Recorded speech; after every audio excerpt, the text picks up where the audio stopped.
Shalom Bapak Ibu Saudara.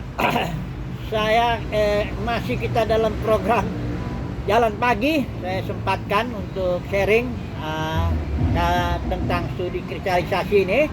Masuk kita ke dalam kitab yang baru, Maleakhi. Saya beri judul Kemerosotan di dalam Bait Suci, di mana kita berbicara hanya pasal 1 dan pasal 2, ya. Jadi saya sedikit memberikan latar belakang kitab Maleakhi ini. Kitab Maleakhi ini disampaikan Nabi ini kurang lebih 100 tahun setelah bangsa Israel pulang dari Babel ke Yerusalem, ya, di bawah rombongan Zerubabel itu untuk membangun Bait Suci, ya. Dari hitungan itu kira-kira 100 tahun, ya. Tentu Ezra, Nehemia sudah datang. Nah, justru ketika Nabi Maleakhi ini bernubuat, itu Nehemia sedang pulang ke Babel. Maka itu terjadi kemerosotan di dalam Bait Suci. Karena kita tahu zaman Nehemia terjadi revival, katakanlah begitu, kebangkitan rohani, ya, dengan Ezra, ya. Mereka menjadi cinta kepada Taurat dan mereka mengadakan perjanjian bahkan untuk mengikut Tuhan, ya, mentaati Taurat Tuhan, dan Bait Suci betul-betul diperhatikan. Nah, ini Nabi Maleakhi bernubuat ketika Israel yang sudah 100 tahun itu dan Nehemia sedang ke Babel pulang, terjadi kemerosotan, ya. Nah, kemerosotan dalam Bait Suci saya akan baca beberapa ayat saja sebagai gambaran, ya, untuk mengetahui apa yang terjadi kemerosotan itu. Saya akan baca dulu pasal 2 ayat 7 sampai 9.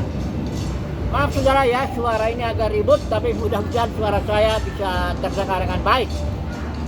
Maleakhi 2 ayat 7 sampai 9. Sebab bibir seorang imam akan memelihara pengetahuan. Saya pakai ELT, ya. Sebab bibir seorang imam akan memelihara pengetahuan, dan orang-orang akan mencari Taurat dari mulutnya, karena dia adalah utusan Yahweh Sebaot. Tetapi kamu telah berbalik dari jalan itu, sehingga kamu membuat banyak orang tersandung pada Taurat itu. Kamu telah merusak perjanjian Lewi. Yahweh Sebaot berfirman, dan aku telah membuat kamu terhina dan rendah di hadapan semua umat, karena kamu tidak memelihara jalan-jalanku, tetapi memandang muka dalam Taurat. Ini adalah kemerosotan yang terjadi di dalam Bait Suci yang dilakukan oleh para imam. Kalau kita lihat zaman Nehemia itu ada Imam Eliasib justru yang melakukan perbuatan tidak setia. Nah, apa kemerosotannya di sini? Perhatikan di sini. Bibir seorang imam harusnya dia memelihara pengetahuan akan Taurat Tuhan. Imam itulah yang harusnya mengajarkan. Imam itu fungsinya bukan hanya perantara, membawa bangsa Israel kepada Yahweh dan membawa Yahweh kepada bangsa Israel. Bukan cuma itu saja, melakukan ritual-ritual, bukan cuma itu. Tapi yang terpenting dia harus menjadi pengajar, mengajarkan umat Tuhan tentang pengetahuan Taurat, ya. Tapi ternyata di sini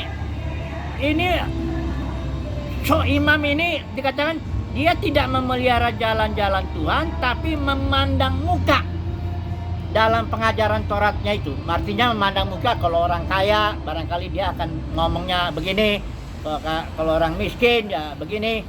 Dia pendeknya cari untung lah dalam posisinya dia sebagai imam, untuk ya biasanya ya keuntungan uang, ya jabatan, atau bahkan kemudian hormat manusia dan sebagainya. Inilah kemerosotan yang terjadi di dalam Bait Suci oleh seorang imam. Dan Alkitab bilang kemerosotan ini menyebabkan, dikatakan di sini, engkau melanggar perjanjian Lewi, dikatakan, ya.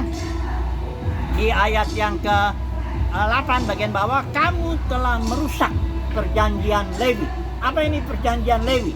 Ini bukan perjanjian yang terpisah daripada perjanjian Musa, bukan. Tapi kita tahu ketika zaman Musa, ketika Musa masih di atas gunung, menerima 2 loh batu, ya, sebagai loh perjanjian, Kemudian kita tahu bangsa Israel memaksa Harun ya untuk membuat anak lembu emas, karena bangsa Israel sudah nggak tahan lagi nih, gimana nih Musa ini dan sebagainya. Bikinlah anak lembu emas, biar gitulah jadi Allah kita, bawa pulang kita ke Mesir, kira-kira begitu ya. Nah, ketika Musa turun ya dengan Yosua hambanya itu melihat situasi itu, Musa bilang, siapa yang berpihak kepada Tuhan datang kepadaku. Ternyata hanya suku Lewi yang datang kepada Musa, sementara yang lainnya tidak. Akhirnya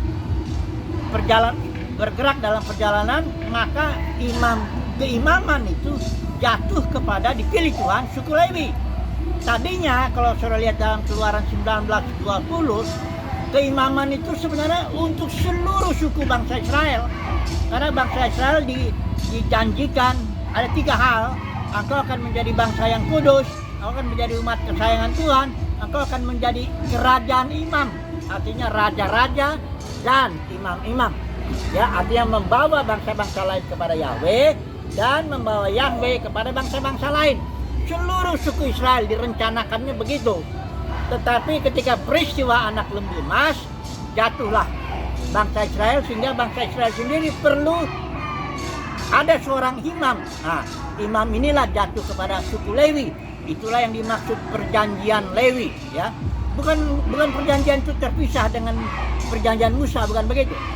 Tapi dia masih bagian daripada perjanjian Musa atau bagian perjanjian Musa itu.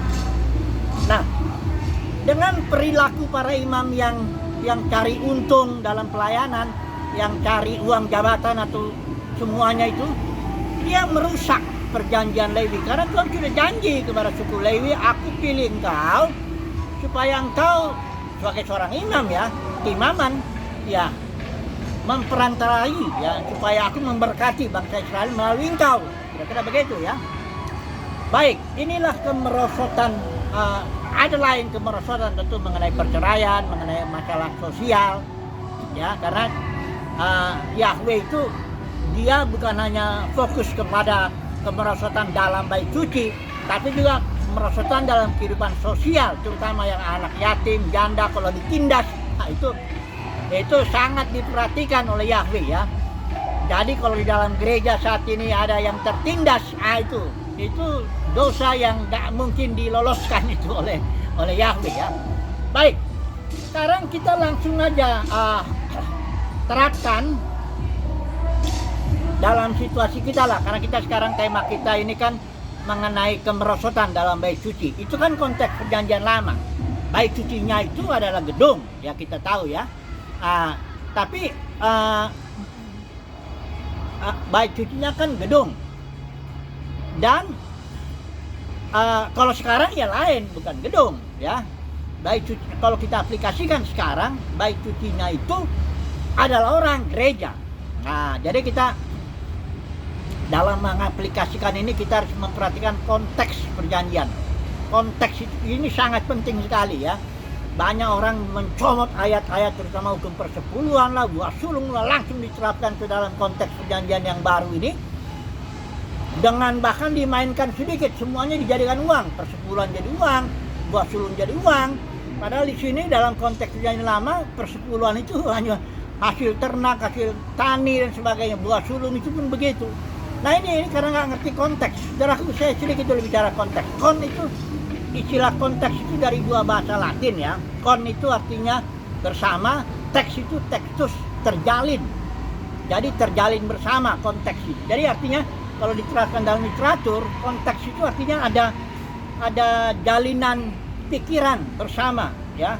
Dalam perjanjian lama itu ada kalimat demi kalimat dalam Taurat itu seluruhnya itu terjalin dalam satu pikiran. Beda dengan konteks perjanjian baru yang juga punya pikiran-pikiran, ide-ide yang terjalin bersama juga ya. Istilahnya connection of thoughts, pikiran bersama terjalin itu berbeda. Kalau yang ini bedanya ya. Secara umum, perjanjian lama tuh pikiran alur berpikirnya itu bersifat nubuat, bersifat bayangan, bersifat simbol. Itu perjanjian lama. Kalau perjanjian baru itu bersifat penggenapan realita ya, atau kalau dalam Kolose 2:17 itu itu disebut Kristus. Itulah penggenapannya. Semua di sini simbol lambang. Di sini penggenapannya Kristus, orang ya. Kristus itu pertama Roh Elohim, kedua Kristus adalah the kingdom of Christ, ketiga Kristus itu adalah hayat orang percaya, keempat Kristus itu adalah korporat. Ada Kristus kepala, ada Kristus tubuh. Kristus juga adalah pengurapan dalam batin sesuai dengan 1 Yohanes pasal 2. Nah jadi, mari kita terapkan di sini. Jadi baik itu adalah gereja, orang, ya. Jadi jangan lagi berpikir soal bangunan, soal ritual ya, persepuluhan lah, baik itu beda pikiran, beda alur berpikirnya, beda. Kalau yang ini tuh realitanya Kristus, orang. Tuhan Tuhan melihat batin orang itu, nggak lagi soal ritual, nggak lagi soal hukum-hukum tertulis. Enggak, dalam perjanjian baru Taurat itu ditulis di dalam batin umat percaya. Itulah bedanya.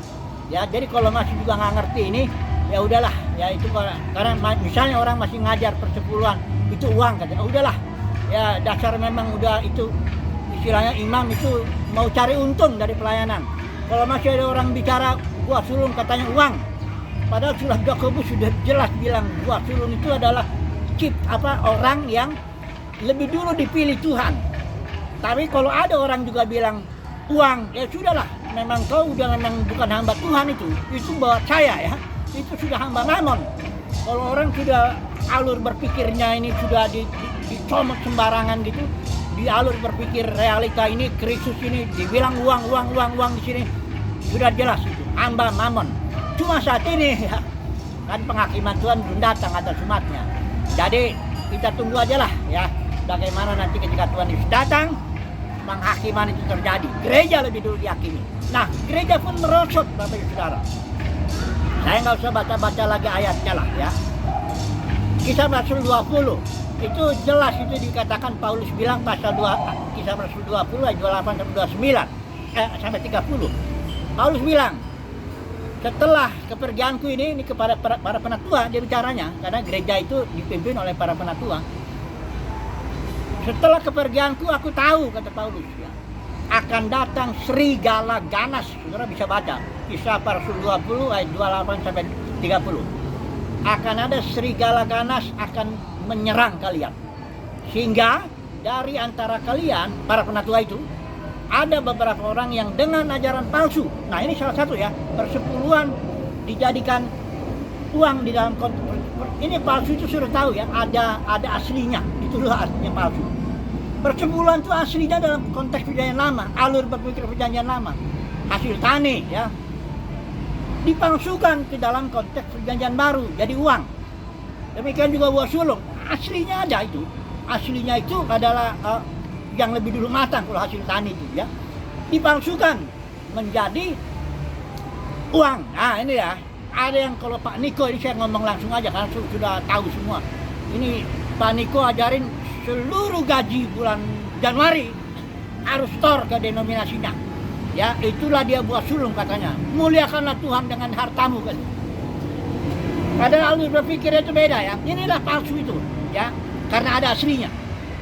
Jadi, apa maksudnya para penatua, para pemimpin ini ngajarin ajaran palsu?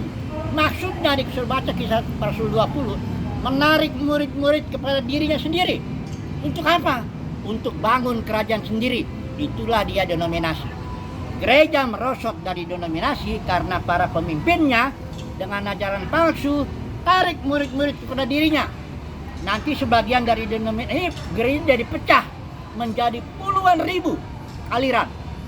Ada reform, ada karismatik, ada Pantekosta, dicabik-cabik lah itu gereja oleh serigala ganas. Saudara jangan main-main dengan kejatuhan gereja. Kejatuhan gereja itu bukan berarti perkembangan aja. Kalau gereja mula-mula memang begitu. Organisme sekarang itu banyak organisasi, itu perkembangan saja. Organisasi hanya alat aja. Manusia bisa bicara. Tapi firman Tuhan jelas mengatakan bahwa karena serangan serigala ganas, para pemimpin mengajarkan ajaran palsu. Saya beri contoh itu ya, persepuluhan buah sulung, banyak ajarannya. Ada yang bilang rumah Tuhan itu katanya gedung itu malah dibilang rumah Tuhan ya. Macam-macam lah.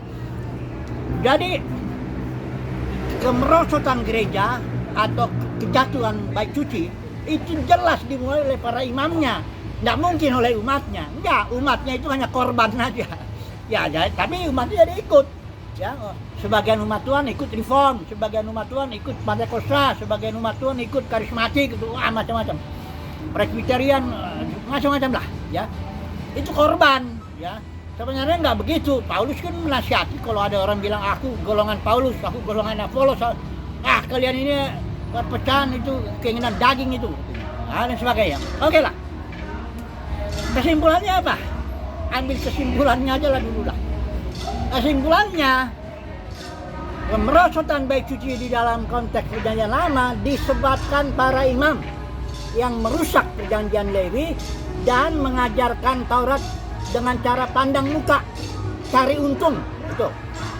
Kemerosotan gereja disebabkan serangan serigala ganas sehingga para pemimpin dengan ajaran palsu, contohnya saya udah bilang, persepuluhan, dua sulung, semuanya itu dengan ajaran palsu tarik murid-murid kepada dirinya sendiri, bangun kerajaan sendiri.